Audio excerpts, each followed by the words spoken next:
Me llamo Paige Palmer y tengo 31 años. Un martes de octubre, mi mamá entró a la oficina de asistencia legal donde trabajo en Dayton, Ohio. Le dio su nombre a la recepcionista y luego miró directamente a la mujer que estaba detrás del mostrador, cargando un montón de expedientes, su propia hija. En su bolsa llevaba algo que yo ya conocía bien, una libreta gris de cuadros. Cuando tenía 12 años, mis papás decidieron que las necesidades básicas de mi vida eran un lujo. A los 14, dejaron de pagar mi comida, mi ropa y mis útiles escolares. Yo terminé trabajando en 3 empleos para poder comer y seguir estudiando. A los 15, pegaron un sobre en la puerta de mi cuarto y me dijeron que tenía que pagarles renta o irme de la casa. 16 años después, mi mamá había regresado con una cuenta por todo aquello. Lo que puso frente a mí aquella tarde del viernes era mucho más descarado que cualquier sobre que hubiera pegado en mi puerta. Y lo que yo le devolví sobre esa misma mesa fue la razón por la que mi hermano ya no me habla. La recepción me marcó a mi extensión poco después. Hay una señora Palmer aquí. Dice que es familia. Miré hacia la sala de espera a través del vidrio. Tenía 58 años, llevaba un cardigan perfectamente planchado y sostenía su bolso sobre las piernas, bien acomodado, como si hasta él tuviera una cita. Mi mamá estaba sentada en la misma fila de sillas donde normalmente esperan mis clientes, personas desalojadas, gente con las cuentas al límite y personas que están pasando por momentos muy difíciles en silencio. Y ella estaba ahí sentada como si la silla tuviera que agradecerle. No había escuchado su voz en casi 3 años, y la última vez había sido por una llamada equivocada. Hola. No salí a verla. En lugar de eso, mandé un mensaje a recepción, viernes, 4 de la tarde, sala de juntas B. Si quería verme, tendría que hacer una cita como cualquier otra persona. Después me senté en mi escritorio y miré el calendario pegado al monitor. Faltaban 21 días para cerrar la compra de mi primera casa. Llevaba 9 años ahorrando y había juntado $38,000. Era una pequeña casa de ladrillo estilo rancho en Cornell Drive, con un árbol de manzanas silvestres en el patio. Solo faltaba una firma. Fuera lo que fuera que mi mamá quería, la historia me había enseñado que siempre venía acompañado de una cantidad de dinero. Tenía 7 días para decidir cuánto le debía a la mujer que alguna vez me cobró por ser su hija. Y para tomar esa decisión con honestidad, tenía que regresar a una cocina en Del Mare Avenue, durante el otoño del año en que cumplí 12. En 2007, mi papá, Rick Palmer, perdió su trabajo como maquinista cuando cerró la planta de la Ruta 4. Después consiguió empleo en un almacén llamado Alf de Pride. Mi mamá, Donna, trabajaba llevando la facturación de un consultorio médico y manejaba nuestra casa de la misma manera, con todo perfectamente controlado. No éramos pobres. Quiero dejar eso muy claro porque todo lo que pasó después suele ser justificado por quienes asumen que sí lo éramos. Ese año hasta contrataron un paquete de cable más caro. Y el pago de la camioneta de mi papá nunca se atrasó ni un solo mes. Casi todos los domingos comíamos carne al horno. Pero aquel octubre, mi mamá me sentó en la mesa de la cocina con una hoja de papel y una palabra nueva para mí, extras.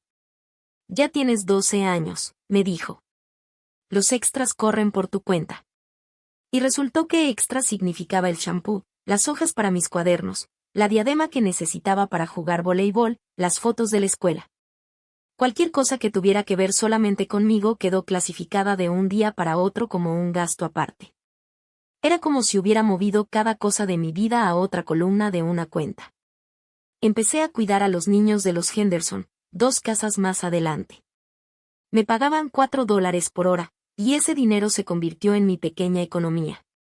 Mi hermano Dean tenía 16 años y, cuando me quejé con él, solo se encogió de hombros. Me dijo que ese mismo año mamá también había empezado a cobrarle sus propios tachones de fútbol. Así que, por lo menos, era una regla para todos y no algo que solo me hicieran a mí. De alguna manera, eso lo hacía todavía peor. Una regla significaba que iba a durar. Significaba que alguien la había decidido y hasta la había puesto por escrito. Al terminar ese primer mes, mi mamá me entregó junto a la estufa un pedacito de papel arrancado de una hoja. Me tomó unos segundos entender qué estaba viendo. Septiembre, $11.50. Era mi primera cuenta detallada, a los 12 años, escrita con la letra perfectamente derecha de mi mamá. Ella esperó a que terminara de leerla y se quedó mirándome satisfecha, como una maestra cuando por fin un alumno que va lento entiende la lección. La libreta permanecía sobre la barra de la cocina, entre la tostadora y el cargador del teléfono. Tenía la portada gris, hojas cuadriculadas y las esquinas ya gastadas. Mi mamá escribía ahí como otras mamás escriben en los álbumes de sus bebés. Fecha, concepto, cantidad e iniciales. Sus columnas siempre estaban perfectamente alineadas. Yo solía verla sumar cada página con un lápiz y sentía un frío extraño, como cuando ves a alguien afilar un cuchillo y te dice que solo lo está preparando para la cocina. Una vez, durante aquel invierno, se dio cuenta de que estaba mirando la libreta y confundió mi expresión con admiración. Mi mamá me enseñó esto, me dijo mientras golpeaba la portada con un dedo. A los 16 años yo le pagaba $80 al mes por mi cuarto y mi comida. En 1984. Todos los meses, el primero. Lo decía como quien cuenta que se pagó sola la universidad. A mí nadie me regaló nada. Y mírame, nunca me faltó nada. Mi abuela Ruth había muerto cuando yo tenía 7 años, así que nunca pude preguntarle qué había pasado realmente. Lo único que recuerdo de ella es el olor a cigarro, un porchencenia y la manera en que mi mamá se enderezaba cuando estaba cerca de ella, más que con cualquier otra persona. Pero hubo un detalle que nunca pude sacar de mi cabeza. Las primeras páginas de la libreta de mi mamá no eran cuadriculadas como las demás. Eran hojas viejas, amarillentas y de un papel diferente, pegadas ahí como si alguien las hubiera agregado después. Y la letra que alcancé a ver antes de que mi mamá cerrara la libreta no era la de ella. Era más inclinada, más dura. Alguien había comenzado esa libreta antes que mi mamá. Tardarían otros 3 años en decirme de quién era aquella letra. Para entonces, esa libreta ya tendría una página donde aparecía prácticamente toda mi infancia. En 7º grado, cuando tenía 13 años, mi grupo hizo una excursión al Museo de Ciencias de Columbus. Costaba $28 y el almuerzo estaba incluido. Se lo pedí a mi mamá durante la cena, pero ni siquiera levantó la mirada. Eso es un extra. Así que durante 3 semanas vendí chocolates desde mi mochila. Ganaba 50 centavos por cada uno y, al final, pude subirme al autobús con poco más de $1 todavía en el bolsillo. Y yo les decía a todos que mis papás creían muchísimo en ganarse las cosas. Para ese momento, yo ya estaba aprendiendo otro trabajo, uno por el que nadie te paga, hacer que parezca que tú elegiste esa situación. También estaba aprendiendo a fingir que todo estaba bien. Ese mismo año mis tenis ya no dieron para más. La suela izquierda se despegó de la punta y se doblaba cada vez que caminaba, así que la pegué con pegamento. Cuando dejó de funcionar, volví a pegarla. Y otra vez. En el gimnasio, aquella primavera, la suela golpeaba el piso cada vez que hacía una entrada a la canasta. Sonaba durísimo, como una puerta de mosquitero cuando la azota el viento. El profesor de educación física, el señor Kowalski, se quedó mirando mi tenis durante unos segundos. Yo me reí primero. Esa es una habilidad que uno desarrolla cuando aprende a adelantarse a las burlas. Una noche, mi papá me vio arreglando el tenis en la mesa de la cocina con un tubo de cemento para hule. Abrió la boca. Alcanzó a decir, Paige, tal vez podríamos, pero en ese momento mi mamá entró desde la cochera y él se quedó mirando su café como si ahí hubiera aparecido algún mensaje importante. Quiero ser justa con la niña que yo era. No era tonta. Yo podía ver que los papás de otros niños simplemente les compraban cosas cuando las necesitaban. No llevaban libretas de cuentas ni hacían facturas por cada gasto. Yo simplemente llegué a la conclusión de que en mi casa las cosas funcionaban diferente. Era una regla más, como esas familias donde todos se quitan los zapatos antes de entrar. Una regla no se cuestiona. Se aprende. A los 14 años, las cuentas cambiaron, y pasó justo el día de mi cumpleaños, frente a un pastel de caja. En marzo de 2009 cumplí 14 años. Mi cumpleaños cayó en martes y tuvimos un pastel de mezcla preparada con betún de marca económica. Lo menciono porque tiempo después encontré ese mismo pastel anotado en la libreta, $9, con todo y detalle. Cuando levantamos los platos, mi mamá juntó las manos sobre la mesa y reconocí de inmediato esa postura. Era su voz de cuando trabajaba con gente cuyo seguro ya había vencido. Ya tienes 14 años, me dijo. Ya tienes edad para conseguir un permiso de trabajo. Así que esto es lo que vamos a hacer. Tu comida, tu ropa, tus cosas de la escuela, todo va a ser responsabilidad tuya. Se acabó. Miré a mi papá. Él se quedó viendo el mantel. Dean ya tenía 18 años y le faltaban apenas 2 meses para irse de la casa. Me miró y se encogió de hombros, casi con cariño. A mí me lo hicieron a los 16, me dijo. Vas a sobrevivir. Nadie en esa mesa pareció darse cuenta de que acababan de bajar la edad 2 años.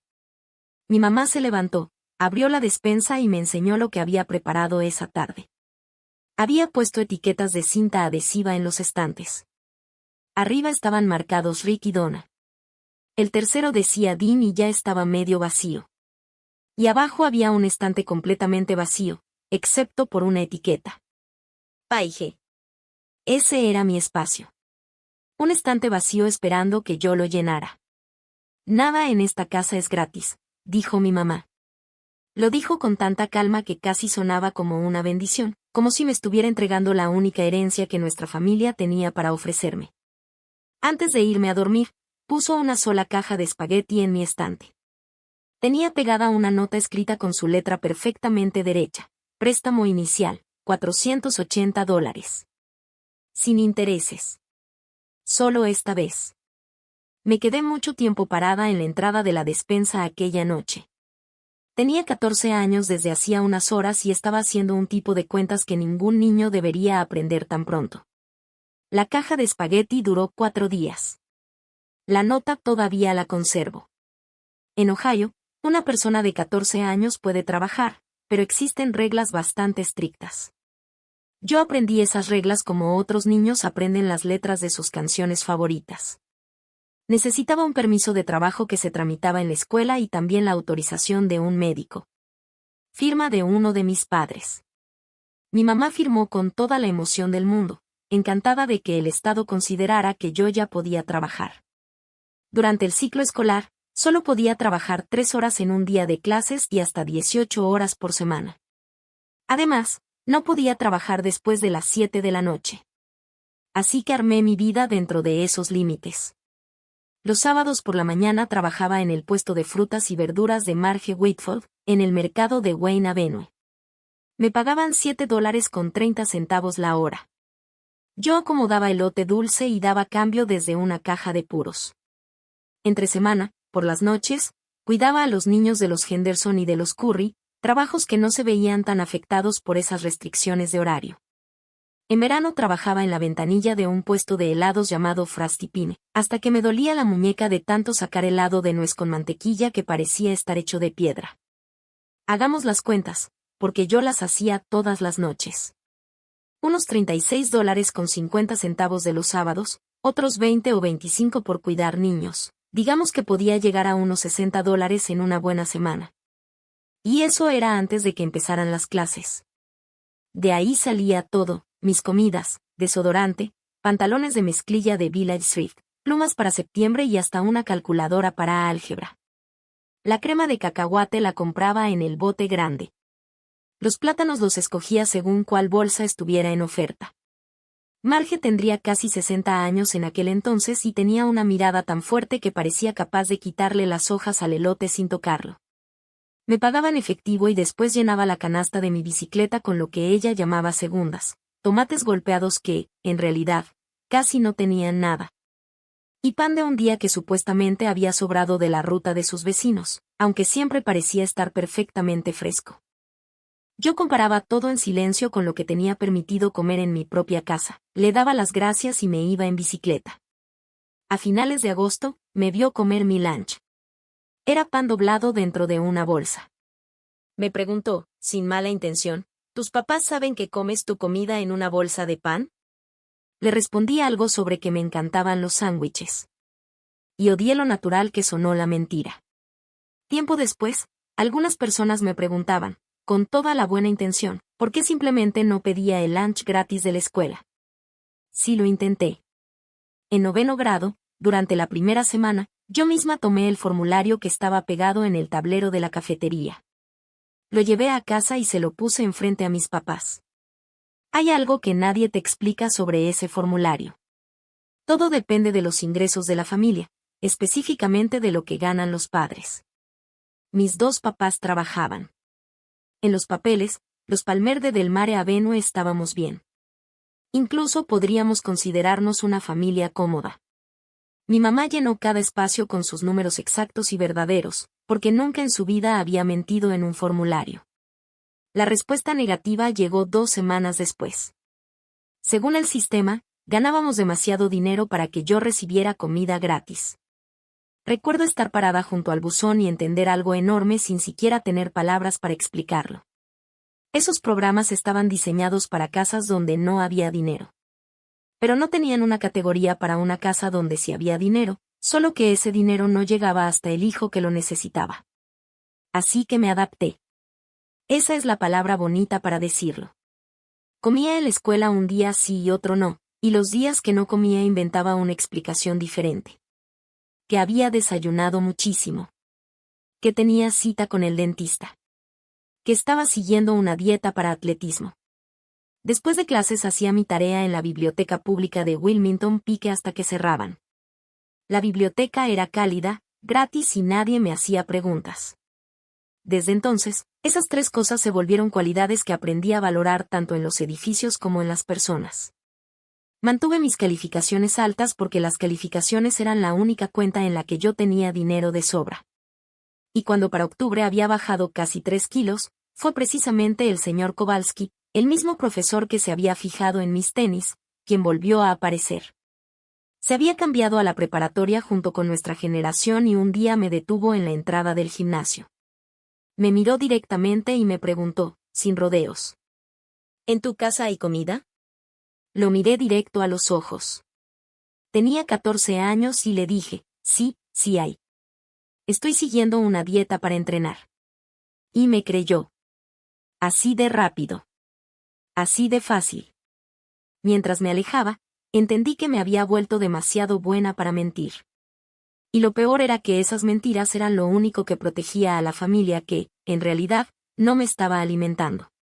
Esto es lo que un año viviendo así puede hacerle a la cabeza de una niña de 14 años. Y quiero que entiendas la herida antes de enseñarte la cicatriz. Dejé de creer que alguien fuera a darse cuenta de lo que me estaba pasando, y convertí esa idea en una especie de regla para vivir: paga primero. Siempre. En mi cabeza, cada lugar del mundo tenía un medidor corriendo. Había que ponerle monedas antes de que alguien pudiera venir a cobrarte. Una vez, Marge intentó regalarme una barra de pan. No quería nada a cambio. Era simplemente un gesto de cariño. Pero escuché mi propia voz decir, te lo pago trabajando el sábado. Me miró durante un buen rato por encima de sus lentes. Al final aceptó, pero no anotó nada. Y recuerdo que eso me confundió muchísimo. De verdad no entendía cómo aceptar un regalo sin deber algo a cambio. Yo estaba tan acostumbrada a vivir entre cuentas y números que ya ni siquiera sabía reconocer un detalle de generosidad. Mi mamá alimentaba el miedo que mantenía todo ese sistema en silencio. Nunca me dijo directamente que no contara nada. Lo hacía de otra manera, mientras lavábamos los platos, con el mismo tono casual con el que alguien comenta el clima. ¿Sabes qué les pasa a los niños que van a contarles sus problemas a los maestros? Terminan en hogares de acogida, en casas grupales o con extraños decidiendo a qué hora se van a dormir. Y luego remataba, y créeme, en un hogar de acogida tampoco vas a tener un estante con tu nombre. Yo tenía 14 años y era extremadamente cuidadosa. Nunca comprobaba lo que me decía porque no tenía con quién compararlo. Para mí, ella era la única persona que entendía cómo funcionaba el mundo. Si alguna vez guardaste un secreto familiar para proteger precisamente a las personas que te estaban haciendo daño, entonces entiendes por qué me quedé callada. Y también conoces perfectamente el peso de esa carga. El invierno de 9º grado llegó primero, y llegó por mi abrigo. El invierno en que cumplí 15 años golpeó con fuerza desde las planicies, y mi abrigo ya tenía 2 años y me quedaba unos 10 centímetros corto. Aún así, Lo seguí usando hasta Acción de Gracias, con las muñecas expuestas al frío como un espantapájaros. Después ya no pude más. Fui a Village Street y busqué hasta encontrar un abrigo gris de lana. Costaba $9. No tenía cinturón, pero era grueso y se sentía como un abrazo. Mi mamá me llevó hasta la tienda y esperó en el auto con el motor encendido. Por un momento, casi sentí que aquello era un gesto de cariño. Pero ese domingo pasé por la cocina y vi la libreta abierta justo en mi página. La tinta todavía estaba fresca. Gasolina para Village Street, $4. Mi mamá me había llevado a comprar el abrigo que yo misma había pagado y aún así había convertido el viaje en otro cargo. Me quedé parada con el abrigo puesto y leí esa línea 2 veces. Y algo dentro de mí se quedó completamente quieto. También se volvió muy claro, como el agua de un estanque cuando por fin dejas de moverla. No había un límite para aquello. Portarme bien no iba a terminar la cuenta. Esa cuenta no estaba hecha para cerrarse. Esa noche empecé mi propia libreta. Era una pequeña libreta de 50 centavos que compré en una farmacia. Y quiero ser muy precisa con lo que escribí ahí, porque es la única cosa que he guardado bajo llave durante toda mi vida. No anoté deudas. No anoté resentimientos. Anoté fechas. En la primera página escribí arriba, 14 de marzo de 2013, mi cumpleaños número 18. Debajo puse cuántos días faltaban. Y cada noche restaba uno, como los marineros que van marcando el casco de un barco para llevar la cuenta. Cuando empecé eran más de 1100 días. Yo pensaba que los 18 años eran la meta final. A los 15 ni siquiera se me ocurrió que mi mamá pudiera estar viendo esa misma fecha en su calendario y pensando que ese día llegaría una nueva factura. En el otoño de 2010 empecé 10º grado, y ese fue el año en que mi mamá dejó de fingir que yo era su hija. Un día de octubre me quedé dormida durante la tercera clase, geometría, con la barbilla apoyada sobre mi compás. Y no era la primera vez que me pasaba. Durante 3 semanas había estado trabajando por las mañanas sin que nadie lo supiera. Empacaba pan y pasteles en una panadería de Smithville Road, de 5:45 a 7 de la mañana, y me pagaban en efectivo por debajo de la mesa. Yo misma renuncié cuando entendí que una denuncia laboral podía hacerme perder el permiso legal de trabajo del que dependía todo lo demás. A los 15 años ya parecía que yo misma dirigía mi propio departamento de cumplimiento. Pero el cansancio ya se me notaba en la cara, y los maestros de geometría tenían que reportar cuando un alumno se quedaba dormido en clase. Así fue como conocí a la señora Carol Álvarez, la consejera escolar de Fairmont Ridge. Era una mujer tranquila, de unos 40 años, con una colección enorme de cardigans y una mirada que parecía darse cuenta de cosas que nunca escribía frente a ti. Me preguntó cómo estaban las cosas en casa. Bien. Después quiso saber para qué estaba ahorrando todo ese dinero que ganaba trabajando. Para la universidad, señora. Entonces me preguntó cuándo había sido la última vez que dormí toda una noche. Le respondí con alguna frase ingeniosa sobre lo típico de ser adolescente. Ella sonrió y dejó que el silencio se quedara entre las dos, como una silla que alguien había apartado para que yo me sentara. Pero yo no me senté. ¿Entiendes? Ella sospechaba. Había visto mis tenis, mi pérdida de peso y mis horarios imposibles. Una consejera sabe reconocer ciertas señales.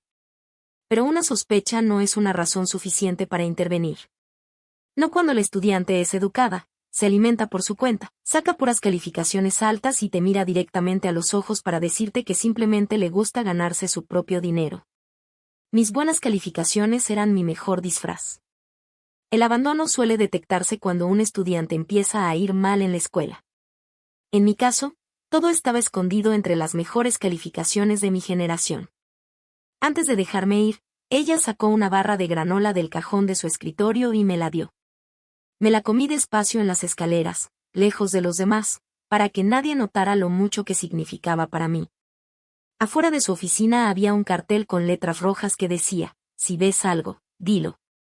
Recuerdo que casi me dio risa. La única persona que había visto todo era yo. Mi papá encontró su propia manera de protestar contra todo aquello, y necesito que entiendas el detalle porque fue lo más típico de Rick Palmer que pudo haber hecho. Un martes de octubre, a mitad de mes, me estaba esperando afuera de la biblioteca cuando cerraron. Su camioneta estaba encendida junto a la banqueta. Subí, pero él no arrancó. Se quedó mirando por el parabrisas hacia la oscuridad y movió la mandíbula, como si estuviera pensando exactamente qué decir. Después sacó un billete de $20 doblado y me lo puso en la mano como si fuera algo prohibido. No le digas a tu mamá. Su mano temblaba apenas. Era la mano de un maquinista, una mano capaz de ajustar una pieza con una precisión de milésimas de pulgada. Y aún así estaba temblando mientras sostenía un billete de $20 en el estacionamiento de una biblioteca. Gracias, le dije. Él volvió a mirar el parabrisas. Por un momento pareció que iba a decir algo más. Esos tenis. Pero se detuvo. Dejó la frase a medias, arrancó la camioneta y nos fuimos a casa con la radio sonando, como si la música pudiera hablar por los dos. He tenido 16 años para pensar en aquellos $20. Y esta es la conclusión a la que llegué. Mi papá no era cruel. Mi papá también era un inquilino. De hecho, era el inquilino que más tiempo había tenido mi mamá. Pagaba cada mes, en silencio, a cambio de pequeños permisos y de no hacer demasiadas preguntas. Esos $20 alcanzaban para una semana de comidas. Pero no alcanzaban para que él firmara el formulario de comida gratis, ni para que dijera algo durante la cena, ni para que pusiera una mano sobre aquella libreta y dijera que ya era suficiente. Guardé el billete doblado en el cajón de mis calcetines y, aún así, seguí queriendo a mi papá. Y quiero decirte algo, un amor así también puede sentirse como hambre. Te mantiene dando vueltas alrededor de una puerta, esperando que algún día se abra. Convencida de que esta vez sí te van a dejar entrar. Pero esa puerta nunca se abrió. 11 días después, algo se apareció pegado a una puerta. Y esa puerta era la mía. El viernes por la noche, a finales de octubre de 2010, regresé a casa después de cuidar a los gemelos de los Curry. Ahí estaba. Un sobrecolor manila pegado a la puerta de mi habitación con 2 tiras de cinta de embalaje. Mi nombre estaba escrito con la letra perfectamente derecha de mi mamá. Adentro había una tarjeta pequeña. Renta, $250. Paga el primero de mes o haz otros arreglos. Me quedé parada en el pasillo sosteniendo la tarjeta. Desde abajo se escuchaba la televisión. Era un programa de concursos y la gente aplaudía. La noche siguiente, durante la cena, mi mamá puso la tarjeta sobre la mesa con la tranquilidad de alguien que está leyendo un aviso de servicios. Yo tenía 15 años. Usaba las luces, el agua, la calefacción. Según ella, una habitación tenía un valor en el mercado. Nada en esta casa es gratis, Paige, dijo. Y esta vez aquella supuesta bendición tenía fecha límite. Le hice la pregunta obvia. Me obligué a decirla despacio. ¿Y si no puedo pagar? Mi mamá dejó el tenedor sobre la mesa, se levantó, caminó hasta el closet del pasillo y lo abrió. En el piso había una bolsa de lona azul marino. Estaba abierta y completamente vacía. Incluso tenía todavía la etiqueta nueva. Mi mamá había comprado una bolsa para que me fuera antes de decirme cuánto costaba quedarme. Entonces haces otros arreglos, dijo. Después regresó a su lugar y le preguntó a mi papá qué tal estaba el asado.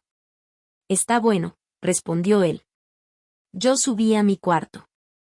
Hice las cuentas que ya me sabía de memoria, pero esta vez las puse sobre el papel porque el papel no entra en pánico. Durante el ciclo escolar podía trabajar legalmente hasta 18 horas a la semana. Entre los sábados en el mercado y cuidar niños, ya tenía prácticamente todas las horas permitidas ocupadas. Podía ganar alrededor de $240 al mes. Y cada uno de esos dólares ya tenía destino, comida, jabón, transporte. Los $250 de renta no eran simplemente una cantidad difícil de alcanzar. Eran imposibles. Con el tiempo entendí que ese era precisamente el objetivo. Quiero dejar algo claro, yo sí intenté pagar. Porque el primer instinto de una niña de 15 años no suele ser pensar en justicia. Es pensar en cómo quedarse. El domingo por la noche bajé con una propuesta escrita, intentando sonar como una adulta. $150 al mes, más toda la ropa lavada, todos los platos, cortar el pasto durante el otoño y quitar la nieve hasta marzo.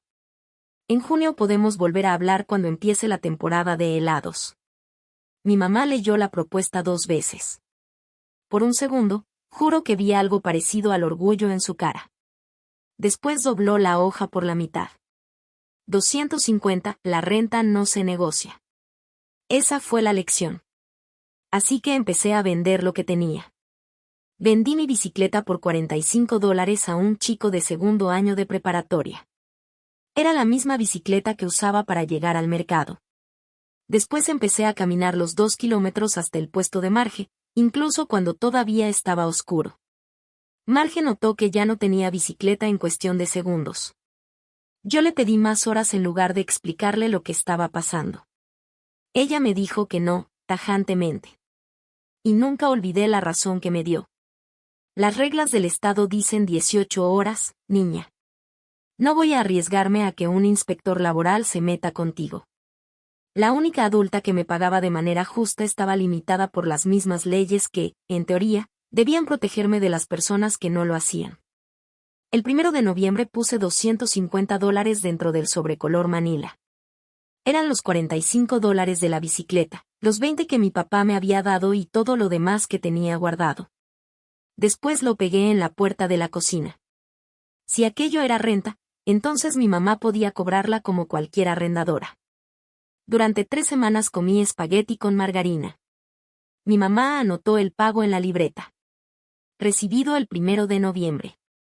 Pagado a tiempo.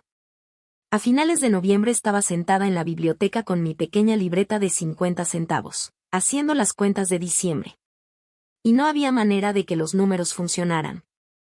Cuando tienes un problema de matemáticas que no tiene solución, hay 2 opciones: haces trampa o le enseñas el problema a alguien. El 1 domingo de diciembre, mis papás fueron a Middletown para acompañar a una familia en un funeral. Dean llevaba mucho tiempo viviendo por su cuenta en su departamento de Hoover Heights. Y ese día hice algo que nunca antes me había atrevido a hacer. Abrí la libreta gris. Mi página. Bueno, mis páginas. Yo tenía 6. Empecé a revisar desde 2007, todo escrito con aquella letra impecable. Fotos escolares, $12. Jarabe para la tos, 6.50. Pastel de cumpleaños, $9. Era mi propio pastel de cumpleaños. Seguí revisando y encontré todavía más cosas. Hasta aparecía una muñeca de Navidad de cuando yo tenía 9 años. Era como si mi mamá hubiera aplicado aquella regla hacia atrás, como una ley de impuestos que de pronto decide cobrarte por años que ya pasaron. Diadema para voleibol. Pegamento. Y yo sabía perfectamente qué pegamento era. El cemento de hule que había usado para arreglar la suela de mis tenis. Al final de la 6ª página había un total acumulado. $1,914. Mi infancia tenía un subtotal. Pero eso no fue lo que realmente me cambió. Entre las primeras páginas encontré una hoja suelta, amarillenta y suave por el paso de los años, casi como una tela. La letra era la misma que había visto al principio de la libreta. La letra inclinada. Decía: Donna. Cuarto y comida, $80. Deuda con R. Había registro semana por semana durante 1984. Cada pago estaba marcado. Algunas semanas estaban encerradas en un círculo hecho con lápiz y llevaban una sola palabra escrita al lado. Retraso. Mi mamá había guardado durante 26 años la cuenta que le había hecho su propia madre. La había llevado de una casa a otra como si fuera una reliquia. Y después había construido su propia libreta alrededor de ella. Me quedé sentada frente a esa mesa y sentí algo que no había sentido en todo ese año. Me tomó un momento encontrar la palabra. Era tristeza. Pero también era claridad. Aquella libreta era probablemente lo más honesto que mi mamá me había mostrado en toda mi vida. Decía: esto no tiene final. Y también decía: esto no empezó contigo. En ese momento escuché las piedritas crujir bajo las llantas en la entrada. Mis papás habían regresado antes de lo esperado. Cerré la libreta y la volví a poner en su lugar, apenas un dedo fuera del ángulo en el que normalmente estaba. Durante una semana esperé que el mundo se viniera abajo. Pero no pasó nada. Mi mamá ni siquiera podía imaginar que alguien hubiera tocado aquella libreta. El segundo sábado de diciembre llegué al puesto de Marge a las 7 de la mañana. Había caminado los 2 kilómetros después de desayunar solamente un tazón de arroz. Cerca de las 10, las cajas empezaron a moverse frente a mis ojos. Recuerdo que estaba sosteniendo una manzana y que, por un momento, de verdad no estaba segura de si seguía parada derecha. Entonces sentí la mano de Marge agarrándome del codo. Todo mi peso terminó apoyado en aquella mujer de casi 60 años. Y ella no hizo una sola pregunta. Marge bajó la lona que cubría las mesas, puso el letrero de que abrían el lunes y me llevó caminando 2 cuadras hasta su casa. Ahí puso a freír huevos con papas, sirvió el plato y se quedó de espaldas, frente a la estufa, por respeto. Yo comí como alguien que llevaba días sin probar bocado. No se sentó frente a mí hasta que dejé el plato completamente limpio. Entonces se acomodó con su taza de café. «¿Renta?», preguntó. Yo tenía 15 años. Nunca se lo había contado. Ella sola había unido las piezas, la bicicleta que ya no tenía, la comida en la bolsa de pan, las horas de trabajo que le había pedido. Marge sabía hacer cuentas. «Dilo en voz alta, niña. Porque cuando lo dices bajito no deja de estar mal». Así que lo dije. Y tenía razón. Al escucharlo en voz alta, todo sonaba todavía más absurdo. $250 al mes. La bolsa de lona nueva, lista para que me fuera. Y hasta mi propia voz tembló cuando llegué a la palabra arreglos. Marge no me abrazó. Nunca fue de hacer eso. Simplemente me volvió a llenar el vaso de leche, como quien le pone gasolina a una camioneta, y me dijo que había personas cuyo trabajo era precisamente encargarse de problemas como el mío. También me dijo que la consejera de mi escuela no tenía una oficina solo para decorar. El lunes me paré frente a la puerta de la señora Álvarez. Levanté la mano para tocar 2 veces, pero las 2 veces terminé alejándome. La voz de mi mamá seguía sonando más fuerte en mi cabeza: hogares grupales, desconocidos, ningún estante con mi nombre. La tercera vez ni siquiera tuve que tocar. El problema entró solo. El martes, justo antes de las vacaciones de invierno, la señora Álvarez me llamó a su oficina para hablar de los horarios de los exámenes. Era algo completamente normal. Mientras buscaba una pluma, mi mochila se inclinó y un sobre para enero cayó sobre su alfombra. Todavía tenía la cinta de embalaje en las esquinas. Renta, $250. Vence el primero. La letra derecha de mi mamá. Y debajo había algo nuevo para ese mes. Recargo por atraso, $25. La señora Álvarez recogió el sobre para devolvérmelo. Lo leyó porque estaba escrito tan claramente que parecía una etiqueta de envío. Era imposible no verlo. Después cerró la puerta. Me hizo 3 preguntas. Una por una. Con calma. Hablaba con ese tono cuidadoso que usas cuando no quieres asustar a un animalito. ¿Quién escribe esto? ¿Desde cuándo está pasando? ¿Qué has comido hoy? Y en ese momento, casi 2 años de silencio se me vinieron encima de golpe. Le conté todo, rapidísimo. El estante con mi nombre. La carta donde rechazaban mi solicitud de comida. La bolsa de lona con la etiqueta todavía puesta. Todo. Tenía miedo de detenerme porque pensaba que, si dejaba de hablar, quizá ya nunca volvería a hacerlo. Después le agarré la manga y le rogué. De verdad le rogué que no le dijera a nadie. Le hablé de los hogares grupales. De los desconocidos. De que me sacaran de mi casa. Ella puso su mano sobre la mía y, en vez de darme una mentira para tranquilizarme, me dijo la verdad.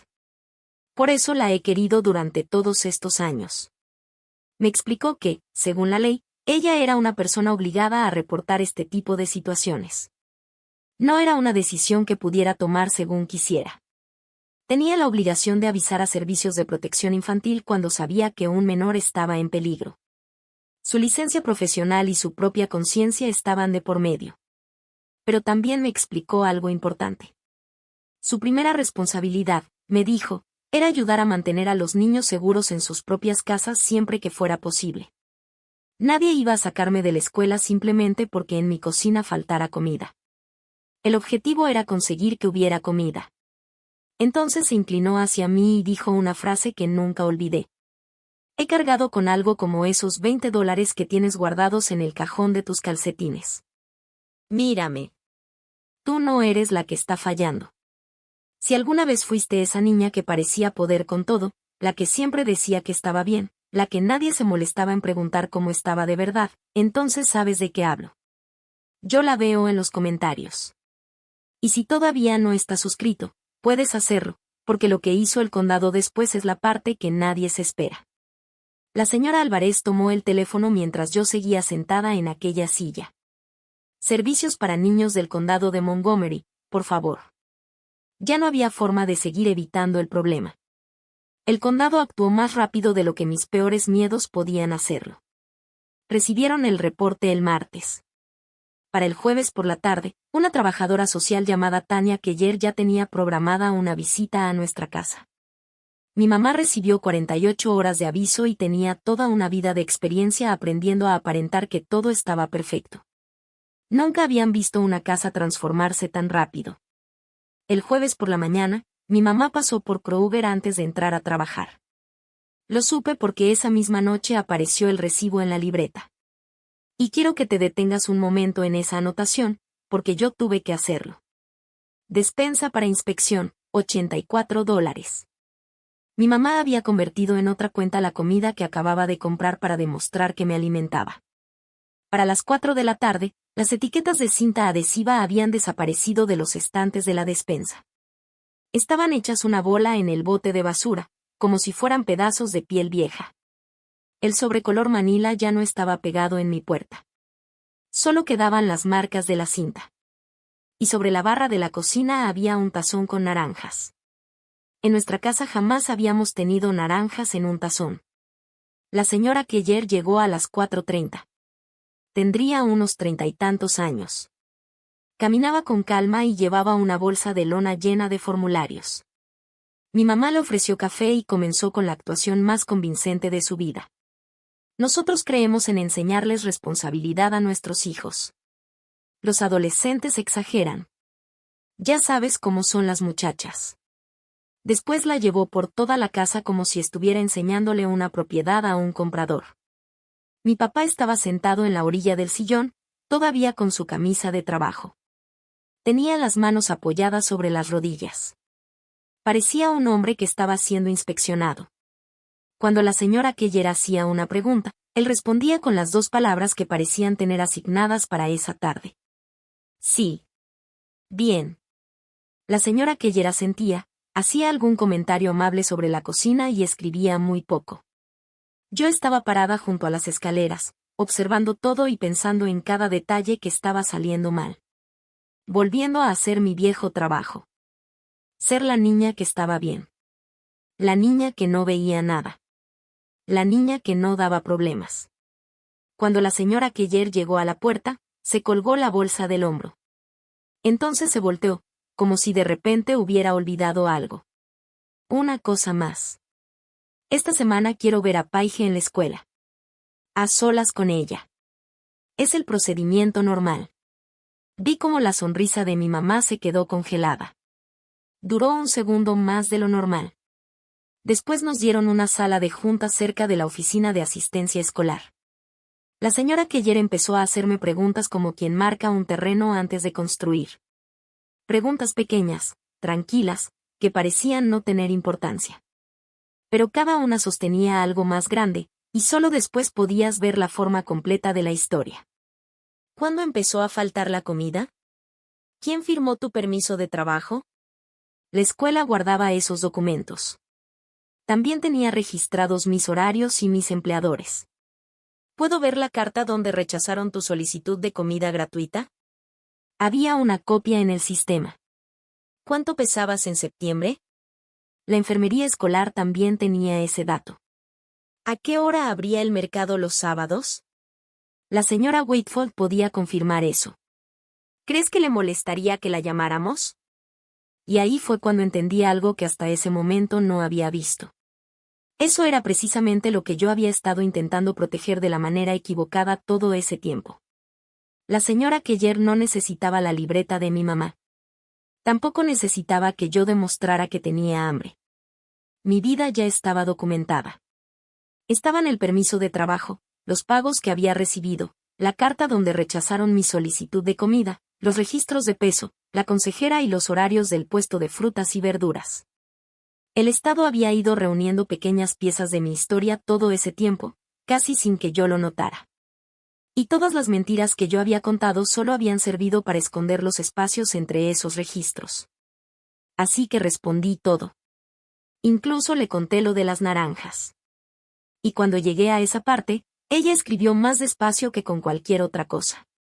Cerca del final, cerró su pluma y me habló directamente. Ya había entendido que yo era una niña que confiaba más en los procedimientos que en las promesas. Con toda la información que tenía, me explicó que probablemente el caso sería confirmado como negligencia, específicamente por no cubrir mis necesidades básicas. Después me explicó qué podía pasar. Si mis papás cooperaban, se establecería un plan de protección dentro de la casa, comida suficiente, ropa adecuada, gastos escolares cubiertos, nada de renta y visitas periódicas de la agencia. Si se negaban a cooperar, el caso podía terminar frente a un juez en el tribunal juvenil. Y en Ohio existe una categoría legal para los padres que tienen la capacidad de mantener a un hijo, pero se niegan a hacerlo. Esa noche, mi mamá no gritó. Se sentó bajo la luz de la cocina, abrió la libreta y empezó una página completamente nueva. Yo ya había aprendido para qué servían esas páginas. La reunión para establecer el plan ocurrió durante la segunda semana de enero, en una sala beige de la agencia. Y todavía recuerdo que fue la única vez que vi a mi mamá firmar algo como si alguien le estuviera empujando la pluma contra la espalda. Los términos eran increíblemente básicos. Y eso, por sí solo, decía muchísimo. Tenía que haber comida en la casa, suficiente para una adolescente en crecimiento. Ropa adecuada para cada temporada. Los gastos escolares debían estar cubiertos. No habría renta. No habría cuotas. No habría cargos de ningún tipo para mí. Recuerdo que la trabajadora social leyó esa última parte con absoluta calma, sin darle ningún énfasis. Aún así, la sala se quedó completamente en silencio. Las visitas a la casa quedaron programadas y continuarían hasta nuevo aviso. Mi mamá firmó cada página con su letra perfecta. Mi papá firmó debajo, como si su firma fuera un eco de la de ella. Cuando llegó mi turno de firmar el reconocimiento como menor involucrada en el caso, escuché en mi cabeza las palabras de la señora Álvarez. Tú no eres la que está fallando aquí. Mi firma salió más firme que las de los dos. Después, en el pasillo, la señora Álvarez me estaba esperando con otra puerta para abrirme. Me había conseguido una cita en una oficina de asistencia legal del centro, en el Miami Valley Justice Center, donde tenían una clínica de derechos para menores los jueves. Fui. Un abogado joven, con una mancha de café en la corbata, pasó unos 40 minutos explicándome mis propios derechos de una manera que yo pudiera entender. Cuando salí de ahí llevaba una carpeta amarilla. Adentro había un resumen en palabras sencillas sobre la obligación legal de los padres en Ohio de mantener a sus hijos menores, comida, vivienda y ropa hasta los 18 años. No era negociable. No era una deuda. Había una explicación sobre que un padre no podía cobrarle una renta exigible a su propio hijo menor. También decía que dejar fuera de casa a un menor podía considerarse abandono y tener consecuencias legales. Debajo aparecía un número de teléfono y los nombres de personas reales que podían responder preguntas. Pasaron otros 9 años antes de que la niña que salió de aquella oficina con la carpeta amarilla se convirtiera en la mujer que ahora imprime esas mismas carpetas en su trabajo. Y todavía hoy, cada vez que abro una caja nueva de carpetas amarillas en la oficina, pienso en aquella primera. Porque hasta ese momento, nadie había puesto por escrito algo tan sencillo y tan importante. Yo tenía derechos. La leí 2 veces debajo de las cobijas, usando una linterna, como si estuviera escondiendo algo prohibido. Mientras tanto, abajo, la libreta ya tenía una página nueva. Una tarde vi el encabezado escrito con toda claridad, como una inscripción en una lápida. Costos por intervención del Estado. Mi mamá había abierto una cuenta contra el gobierno de Estados Unidos. Lo que vino después no fue paz. Fue cumplimiento. Una especie de paz a la que le habían quitado todo el calor. Los estantes de la despensa volvieron a llenarse y las etiquetas nunca regresaron. Pero cada ida al supermercado se convertía en una especie de demostración para mí. Los recibos quedaban perfectamente estirados sobre la barra, como si fueran citatorios. Unos pantalones nuevos aparecían sobre mi cama dentro de una bolsa, con el recibo engrapado 2 veces, por si acaso no entendía el sacrificio que representaban. Durante buena parte de aquel invierno, mi mamá empezó a hablarme en tercera persona. Dile a tu hija que la cena es a las 6. Y yo cenaba. Porque ganar aquella clase de concurso de miradas era un lujo que no podía darme. Pero tengo que contarte una noche que complica la historia de mi mamá. Porque ocurrió, y omitirla haría que todo fuera más sencillo, pero también menos verdadero. Fue la mañana del 2 de febrero. Bajé por un vaso de agua y vi que la luz de la cocina estaba encendida. Mi mamá estaba sentada a la mesa, todavía con su bata. Frente a ella estaba la hoja amarillenta de la libreta. La página de la abuela Ruth. La letra inclinada. Los pagos marcados como atrasados. Mi mamá no se sorprendió al verme. Tal vez quería que alguien le escuchara. $80 al mes, dijo, aunque parecía estar hablándole más a la página que a mí. En 1984, el mes que no pude completar el pago, cambió las cerraduras. Dormí una semana en el Buick. Hizo una pausa. Después de eso siempre guardé un abrigo en la cajuela. Siempre ten un abrigo en la cajuela, Paige. Por un momento casi sonrió. Y lo que dijo después lo dijo con el orgullo de alguien contando una historia de guerra. Esa es la parte que todavía me duele. Eso me hizo fuerte. Nadie me debía nada y nunca me caí. Yo seguía ahí parada, con mi vaso de agua en la mano. Tenía 15 años. Y por primera vez pude ver algo que ella no había podido ver a los 42 y que, hasta hoy, sigue sin reconocer. Vi a una niña sentada en un auto frío durante enero, esperando que alguien encendiera la luz del porche. Mi mamá decía que nunca se había caído. Pero en realidad, nunca nadie la había alcanzado cuando estaba cayendo. Y pasó el resto de su vida tratando de convencer a todos de que el suelo era un maestro. A la mañana siguiente, todo volvió a la normalidad y los recibos siguieron llegando. Pero esa noche hice una promesa. Me quedé viendo cómo mi mamá doblaba la factura de su propia madre y la guardaba otra vez en la libreta, con el mismo cuidado con el que alguien guarda una flor prensada. Me tomó otros 16 años cumplir aquella promesa. Los siguientes 2 años, si los contara como probablemente aparecen en los expedientes del condado, serían bastante aburridos. Estables. Supervisados. Sin grandes incidentes. Todo el drama simplemente se fue debajo de la superficie. Las visitas de la señora Keller pasaron de ser mensuales a trimestrales. Mi mamá cumplía con todo lo que le pedían, siempre a tiempo, y registraba cada gasto en la libreta gris. Era como si estuviera preparando una cuenta que pensaba presentar algún día, convencida de que tarde o temprano encontraría una ventanilla donde alguien se la recibiría.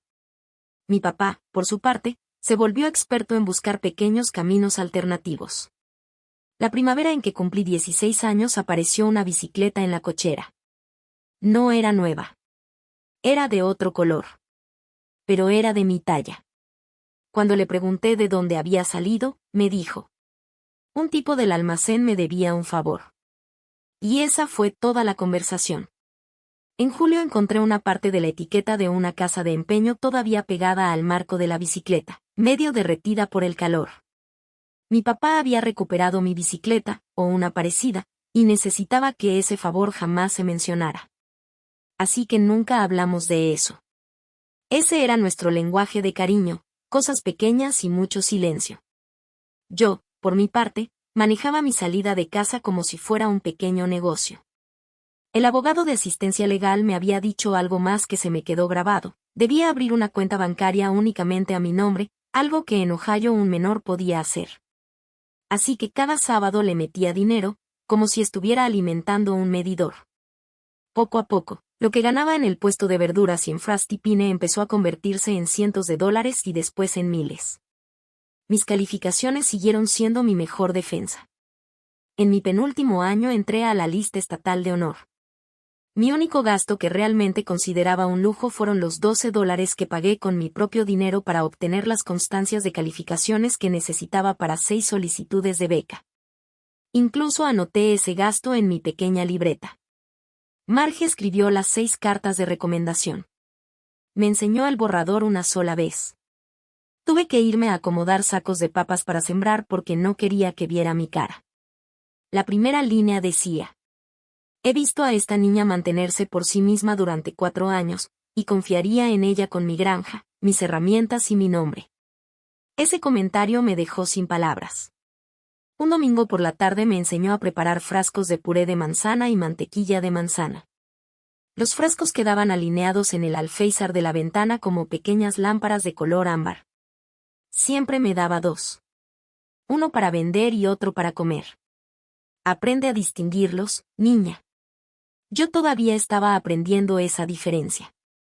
Después llegó marzo. Cumplí 18 años. Y en junio, mi mamá finalmente me entregó el regalo de graduación que llevaba preparando desde que yo tenía 12. Mi graduación fue un viernes de junio de 2013. Crucé el escenario de la arena con una banda de honor y con un plan en lugar de una fiesta. Iba a estudiar en Sinclair en el otoño. La beca pagaría una parte y yo cubriría el resto. Marge estaba sentada unas 11 filas atrás y silbó con los dedos para celebrar cuando terminé. Mis papás también fueron. Iban bien vestidos y aplaudieron. Tengo una fotografía de esa tarde en la que, por fuera, parecemos exactamente una familia. Después de la ceremonia cenamos en casa. Había pastel de caja con betún de marca económica, el mismo que habíamos tenido en mi cumpleaños número 14. Hasta hoy no sé si fue por ahorrar dinero o porque mi mamá quería mantener la apariencia. Cuando terminamos de comer, mi mamá fue hasta la barra de la cocina y regresó con la libreta gris. La puso junto al plato del pastel. Después la abrió frente a mí. La página tenía mi nombre arriba y un total escrito en rojo. $9,340. Ahí estaba todo. La comida desde que empezó el plan del condado. La ropa. La gasolina que había gastado mi mamá.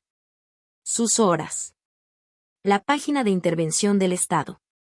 Los $84 de las compras hechas para la inspección. Todo estaba sumado junto con los cargos de los años anteriores. Ya tienes 18, dijo. Su voz sonaba casi cálida. Y eso fue lo que hizo que todo se sintiera todavía peor. El condado ya no se va a meter. Vamos a establecer pagos mensuales. Nada en esta casa es gratis, Paige. La silla de mi papá crujió. Él dijo su nombre una sola vez. Donna. Pero su voz salió sin fuerza. Yo me quedé mirando aquel número durante un buen rato. Me sentía completamente tranquila. Con los años aprendí a desconfiar de esa clase de calma cuando la veo en mis clientes. Es la calma que aparece cuando una decisión ya está tomada. Subí a mi cuarto. Saqué la bolsa de lona azul marino del closet. Era la misma que mi mamá había preparado años atrás para que yo me fuera. Las etiquetas ya habían desaparecido hacía mucho. La llené con mis cosas. Después bajé las escaleras. Y puse la llave de mi casa sobre la libreta abierta, justo encima del total rojo. Como si fuera el primer pago. Considera la cuenta saldada. Salí por la puerta principal y caminé los 2 kilómetros hasta la casa de Marge. Era una tarde de junio. Ella me esperaba en el porche, miró la bolsa que llevaba y me dijo: hay un cuarto arriba del garaje. La renta es que me ayudes a regar los tomates. Mi papá me vio irme desde la ventana. No dijo nada. 3 semanas después, el primer sobre llegó a casa de Marge. Lo habían reenviado. La letra derecha de mi mamá. Estado de cuenta vencido. Ahora voy a saltarme 13 años, porque ya te ganaste el presente. Estudié en Sinclair por las noches y durante el día trabajaba archivando documentos en una oficina. Terminé mi carrera técnica, después obtuve mi certificación como asistente legal. Y todavía creo que alguien allá arriba tiene un extraño sentido del humor, porque terminé consiguiendo trabajo en el Miami Valley Justice Center. La misma oficina cuya carpeta amarilla había leído debajo de una cobija años atrás. Ya llevo 6 años ahí. Trabajo con casos de vivienda y asuntos familiares. Ahora soy yo quien imprime esas carpetas. Al principio, los estados de cuenta vencidos llegaban 2 veces al año, tan puntuales como las estaciones. Después llegaron una vez al año. Y finalmente comenzaron a aparecer muy de vez en cuando. Nunca respondí ninguno. Pero tampoco tiré uno solo. Si quieres saber que también había superado todo aquello, ahí tienes la respuesta. Tenía una caja de zapatos en el estante de mi closet.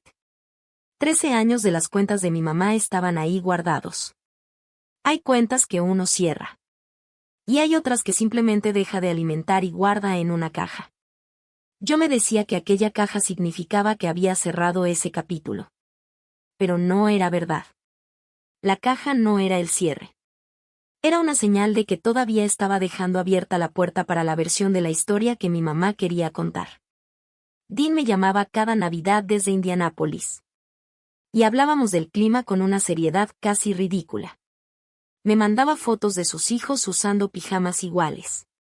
En las tarjetas de Navidad firmaba por toda la familia. Marge fue envejeciendo y yo empecé a ayudarla a preparar el porche antes del invierno.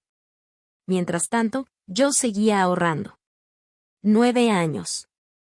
$38,000. Sin aval. Porque para mí pedir ayuda todavía se sentía como aceptar una deuda, aunque le quitaras la etiqueta. Puedes salir de una casa y aún así seguir viviendo bajo sus reglas. Nadie te advierte eso. Para ese otoño, ya tenía una carta de preaprobación. Una pequeña casa de ladrillo en Cornell Drive estaba bajo contrato y la fecha de cierre estaba marcada para principios de noviembre. Entonces, un martes, 3 semanas antes del cierre, mi mamá entró a la sala de espera de mi trabajo. Llevaba la libreta gris dentro de su bolsa. Esa misma noche recibí una llamada de Dean y entendí por qué. Dean llamó a las 9. Eso, por sí solo, me dijo que algo serio estaba pasando. Dean solo llamaba en Navidad. Esta vez no hablamos del clima. Mi papá había terminado 2 veces en Miami Valley South desde julio. Tenía problemas del corazón. En agosto le habían colocado un stent y desde entonces no había podido volver a trabajar. El pago por incapacidad que recibía del almacén se había terminado en septiembre. El trabajo de facturación de mi mamá se había reducido a medio tiempo 3 años antes. Llevaban 3 meses atrasados con la renta del departamento en Digest y el arrendador ya les había entregado un aviso de desalojo con 3 días para responder. Entonces llegó la verdadera razón de la llamada. Dean era así, primero te ofrecía una especie de consuelo y debajo venía la exigencia. Estaba completamente rebasado. Los niños. La hipoteca. El costo de vivir en Indianápolis. Pero yo estaba bien, ¿verdad? Soltera. Sin hijos. Y oye, yo literalmente trabajaba en un lugar de asistencia legal. Tú más que nadie deberías entenderlo, me dijo. La familia ayuda a la familia, Paige. La petición tenía 2 opciones. Opción 1, yo firmaba como aval en su nuevo contrato de renta. Opción 2, se mudaban conmigo. Le dije que lo llamaría antes del fin de semana. Después me senté en mi cocina e hice lo que siempre hago, sacar cuentas en papel, porque el papel no entra en pánico. Un contrato nuevo firmado como aval era una deuda contingente. Y una deuda así, a solo 3 semanas del cierre, podía hacer que revisaran otra vez mi expediente. Con un margen tan justo como el mío para comprar mi primera casa, eso era prácticamente lanzar una moneda al aire. Podía perder la casa. O podía perder el contrato de ellos. En realidad, no podía tener las 2 cosas. Y ahora viene la parte honesta, la que jamás le contaría a nadie en la oficina. Esa noche, acostada en la cama, me descubrí haciendo cuentas para ver cómo podía pagar todo de todas formas.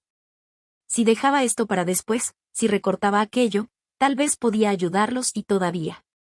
Me senté de golpe y prendí la luz, sintiéndome un poco enferma. Habían pasado 19 años desde que salí de aquella casa, pero mis manos todavía sabían hacer las mismas cuentas. Pagar era el único idioma que mi mamá me había enseñado a hablar con fluidez. Y una parte cansada de mí todavía quería hablarlo una última vez con ella y escuchar que lo estaba haciendo bien. Esa fue la versión de mí que entró a la sala de juntas B el viernes a las 4. Ella llevó la libreta. Yo llevé una carpeta propia. El jueves por la noche, mi mesa de la cocina parecía una sala de audiencias. De un lado estaban mis documentos del cierre, la preaprobación, mis estados de ahorro y 9 años de sábados convertidos en cifras. Del otro, mi laptop y un montón de documentos que todavía estaban tibios porque acababan de salir de la impresora de la oficina.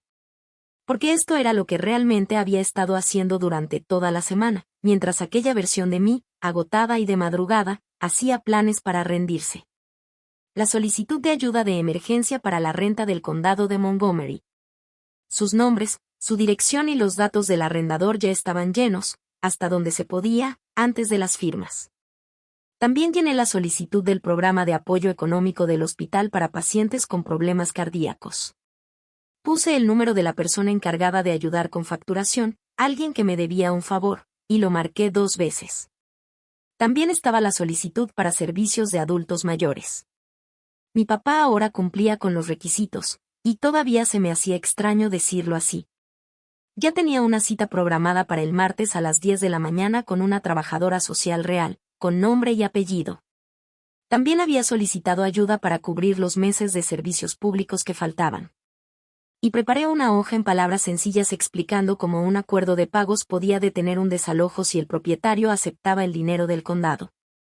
Yo había revisado el expediente y sabía que ese propietario ya había aceptado ese tipo de ayuda antes. Era prácticamente el mismo sistema que el condado había usado años atrás con una niña de 15 años en Del Mare Avenue. No era solo darles un cheque. Era construirles una estructura para que pudieran sostenerse. Resolver las cosas con dignidad. Porque esa es la única moneda que he visto que realmente puede detener una caída. Después hice una cosa más, la única decisión impulsiva que tomé durante toda esa semana. Fui al closet, bajé la caja de zapatos donde guardaba los estados de cuenta vencidos y, debajo de todo, apareció la vieja carpeta amarilla. Los bordes ya estaban suaves por tantos años. Saqué la primera hoja. La que tenía escrito, con letras sencillas. Derechos del menor. La página que había leído debajo de una cobija cuando tenía 15 años. La puse encima de todos los documentos para la reunión del viernes, aunque esa noche ni siquiera yo sabía si lo hacía por ellos o por mí. Después llamé a Marge. Ya tenía 76 años y seguía acabando con cualquier gusano que se atreviera a acercarse a sus tomates. No le pedí un consejo. Le pedí que cenáramos juntas. Ven con hambre, me dijo. Y no traigas nada. Cuando colgamos, me quedé un momento con la mano sobre los ojos. Después de tantos años, esa frase todavía me movía algo por dentro. No traigas nada. Ellos llegaron temprano. A través del vidrio de la sala de juntas los vi acomodarse. Mi mamá llevaba su cardigan bien planchado y tenía la espalda tan rígida como siempre. Mi papá se veía más canoso alrededor de la boca, y eso me apretó el pecho. Se sentó con mucho cuidado, como un hombre que estuviera cargando algo frágil. Supongo que eso era exactamente lo que estaba haciendo. Dean estuvo presente por teléfono. Puso el celular sobre la mesa, con el altavoz encendido. Yo llevé 2 botellas de agua y mi carpeta, y me senté. Por unos segundos nadie dijo nada. Del otro lado de la pared, la fotocopiadora seguía trabajando con ese ruido constante, como una marea. Por supuesto, mi mamá fue la primera en hablar. Puso la libreta gris sobre la mesa. Yo ya había imaginado que la llevaría en su bolsa. Y ahí estaba. Más vieja, más suave por los años, pero exactamente la misma. La empujó hacia mí. La abrió con toda intención, como si estuviera presentándome una sentencia. La nueva página tenía como título: 18 años. Si podías verla desde suficiente distancia, hasta parecía una obra perfecta. Cuarto, comida, doctor, escuela, hasta que intervino el Estado. Eso era lo que había escrito. Y lo decía completamente en serio. El número al final estaba encerrado en un cuadro y subrayado 2 veces. $52,000. Los 9,000 y tantos de la cena de mi graduación habían sido una factura. Esto era una valoración. Mi infancia completa había sido calculada como si fuera una propiedad. No estamos siendo injustos, dijo mi mamá. Podemos llegar a un acuerdo con lo de la renta. Lo que falta puede esperar. Y entonces hizo algo para lo que yo no estaba preparada. Bajó la voz. Por primera vez en mis 31 años, mi mamá me habló como alguien que estaba pidiendo algo, no como alguien que venía a cobrarme. Paga esto y se termina, Paige.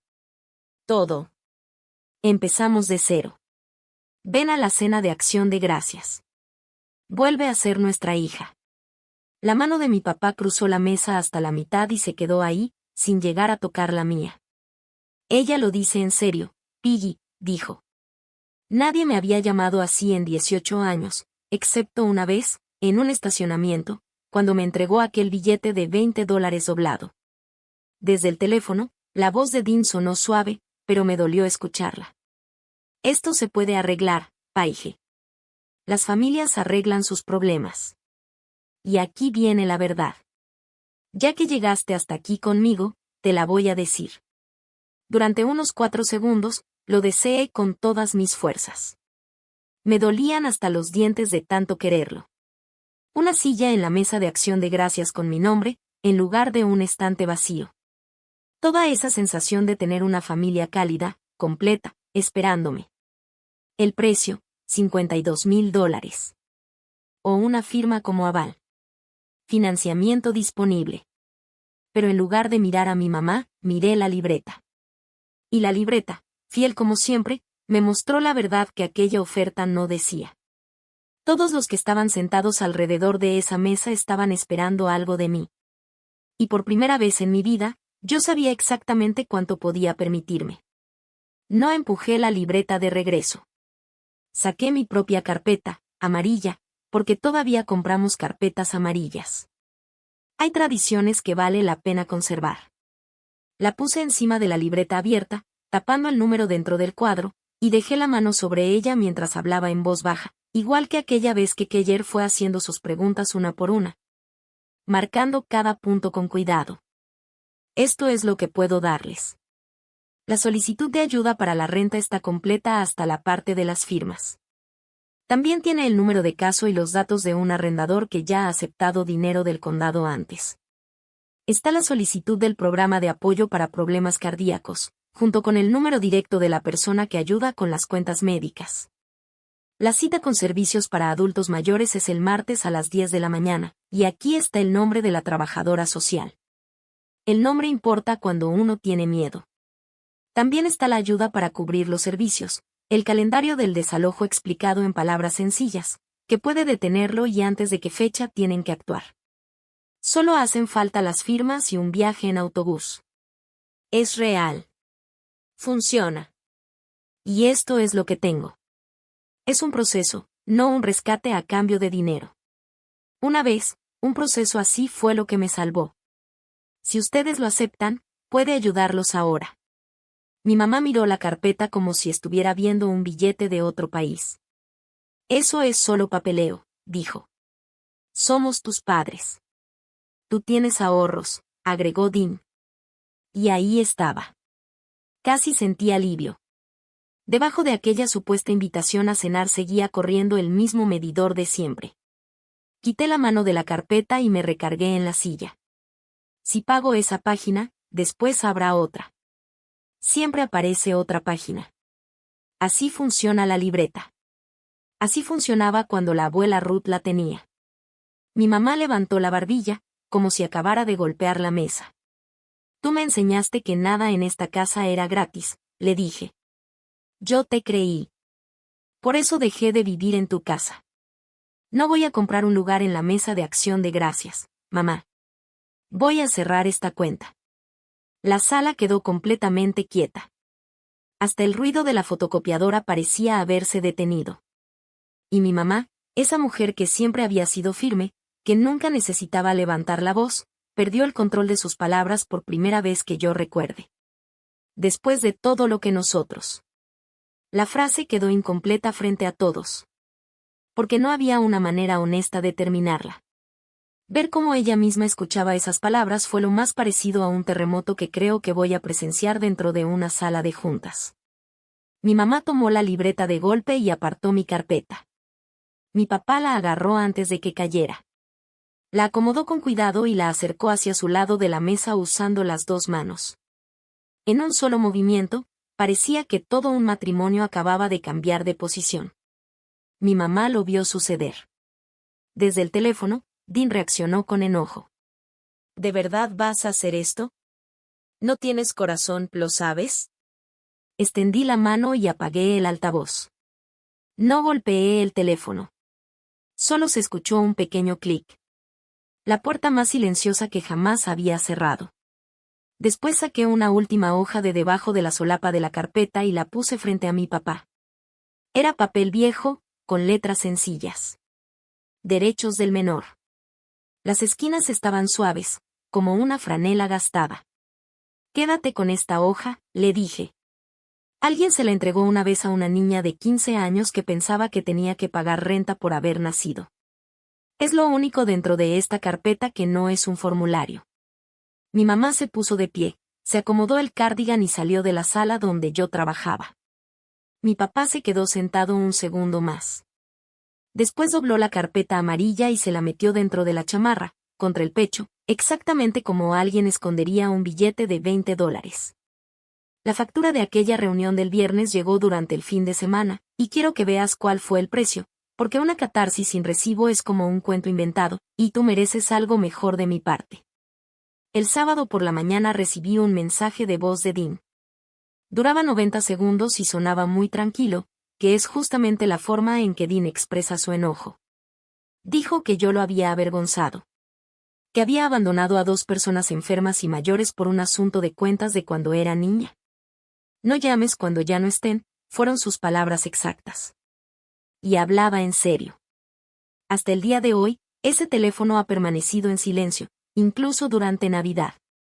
Después recibí un mensaje de mi tía Charlene, desde Springboro. Ya venía con la versión de mi mamá perfectamente instalada. ¡Qué vergüenza, después de todo lo que hicieron por ti! Lo leí una sola vez, parada junto a la barra de la cocina. No escribí una explicación para corregir la historia. Ese viernes renuncié oficialmente a mi antiguo trabajo de controlar la versión familiar de los Palmer. Y descubrí que el dolor y la libertad pueden aparecer en la misma hora de un domingo. Después manejé hasta la casa de Marge. Comí su carne asada y, tal como me había pedido, no llevé nada. Durante toda la comida tuve que mantener las manos quietas para no caer en mi vieja costumbre de sentir que tenía que ganarme cada cosa que recibía. Marge me observó con esa mirada suya, capaz de detectar hasta un gusano escondido entre las hojas del maíz. Finalmente dijo: «Mira nada más». Por fin aprendió a comerse una comida gratis. Solo le tomó 20 años. Me reí tanto que terminé necesitando una servilleta para secarme los ojos. Unas 2 semanas después, un miércoles, mi papá me llamó. Era la primera vez en toda mi vida adulta que lo hacía directamente. Era su número. Su voz. Sin intermediarios. Me contó que la solicitud para la renta había avanzado bastante. El arrendador había aceptado la ayuda del condado y un plan de pagos. También me dijo que la trabajadora social del martes era, según él, buena gente. Lleva carpetas como tú. Después hubo un silencio pesado. Mi papá se aclaró la garganta y finalmente pagó una deuda que él mismo había cargado durante años. En 7º grado, lo de tus tenis, cuando la suela se estaba despegando. Yo lo vi, Paige. Ese viernes compré un boleto de lotería en lugar de comprarte unos zapatos, porque pensé que comprar los zapatos iba a provocar una pelea. Hacía mucho tiempo que me debía esas palabras. No me pidió dinero. No me pidió que lo perdonara. No me pidió volver a celebrar Acción de Gracias con ellos. Simplemente dejó aquella verdad sobre la mesa después de cargarla durante 18 años. Unos días después de esa llamada, en una mañana gris, mientras el manzano de la entrada perdía sus últimas hojas, cerré la compra de mi casa. La primera noche en mi casa de Cornell Drive hice una sola cosa para decorarla. Llené la despensa. Puse comida en todos los estantes, elotes, duraznos, la compota de manzana de marge y el bote grande de crema de cacahuate que todavía compro porque hay hábitos que, después de todo, sí ayudan a sostenerte. Y no puse ninguna etiqueta. Me quedé parada mucho tiempo frente a esa despensa. La niña de 12 años que fui miraba esos estantes a través de mis ojos. Y no voy a fingir delante de ti que puedo explicar exactamente lo que sentí. Hay habitaciones en las que simplemente tienes que quedarte de pie un rato.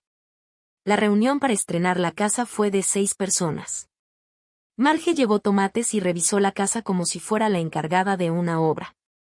Después me llegó una tarjeta de Carol Álvarez. Ya estaba jubilada y vivía en Westville. Yo le había escrito la primavera pasada y, al parecer, las consejeras sí contestan sus cartas. Adentro, debajo de la parte impresa, había una sola línea escrita con su letra firme. Nunca fuiste tú la que estaba fallando. La puse en el refrigerador, justo a la altura de los ojos, en el mismo lugar donde alguna vez hubo una libreta en otra cocina. La versión de mi mamá sobre aquel viernes sigue circulando entre la familia. Y, la verdad, es una historia fácil de vender. La hija malagradecida. El papá enfermo. La muchacha sin corazón que tiene dinero ahorrado. Algunos primos se la creyeron. La fuerza que había construido a mi mamá nunca dejó de funcionar. Yo simplemente cerré mi sucursal. Ella todavía tiene la libreta gris. Supongo que en algún mostrador de su casa sigue abierta, con alguna página que lleva mi nombre. Antes eso era lo que más me molestaba. La cuenta seguía creciendo aunque ya no hubiera nadie sentado frente a la ventanilla. En mi casa ya no funciona así. Si quieres llamarlo venganza, esa es toda la que tengo. Los intereses de su cuenta se siguen acumulando en una libreta que nadie lee, mientras que mi despensa no tiene nombres pegados en los estantes. Y en el trabajo pasó algo hace poco. Un jueves, el área de admisiones me mandó a una niña de 15 años. Era de las mejores de su clase, tenía 2 trabajos, era educada como una cajera de banco y llevaba meses alimentándose por su cuenta. Sus papás, por lo que aparecía en los papeles, estaban perfectamente bien. Yo conocía esa apariencia. Yo misma había inventado una buena parte de ella. Deslicé la carpeta amarilla sobre la mesa y vi cómo ella la agarraba con fuerza. Entonces le dije la misma frase que alguien me había dicho a mí. Palabra por palabra. Como algo que se hereda y que no es una deuda. Mírame. Tú no eres la que está fallando. Y así es como queda la cuenta de mi familia, ya que soy yo quien está contando esta historia. Dean sigue en silencio. Es su decisión. Y dejé de cobrarle esa deuda en mi cabeza. Esa fue una de las partes que más trabajo me costó aprender. Mi papá y yo tenemos una relación pequeña, sencilla y estable. Le mando una postal el primero de cada mes. A veces es una foto del manzano en otoño. Otras, algo de la feria del condado. Nada que le exija responder. Él contesta por mensaje como un verdadero maquinista. Recibido. El árbol se ve bien. Cuídate. Corto y sincero.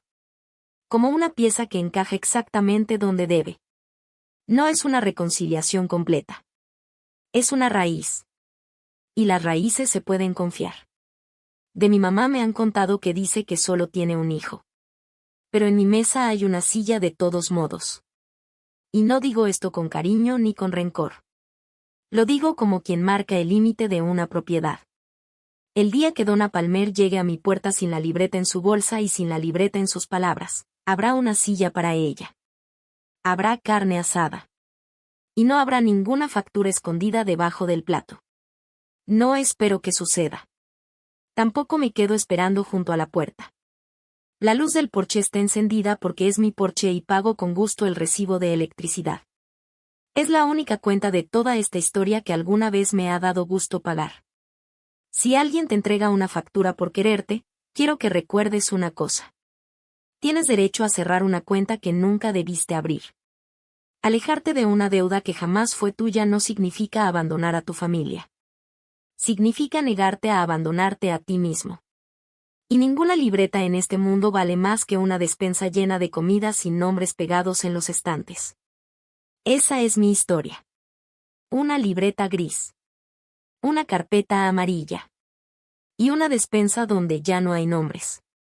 Si esto te recordó a alguien que parece demasiado independiente para su edad, hazle una pregunta más. Los que parecen poder con todo suelen ser los que mejor esconden que necesitan ayuda. Y si alguien que quieres necesita permiso para cerrar una cuenta que nunca abrió, comparte esto con esa persona hoy.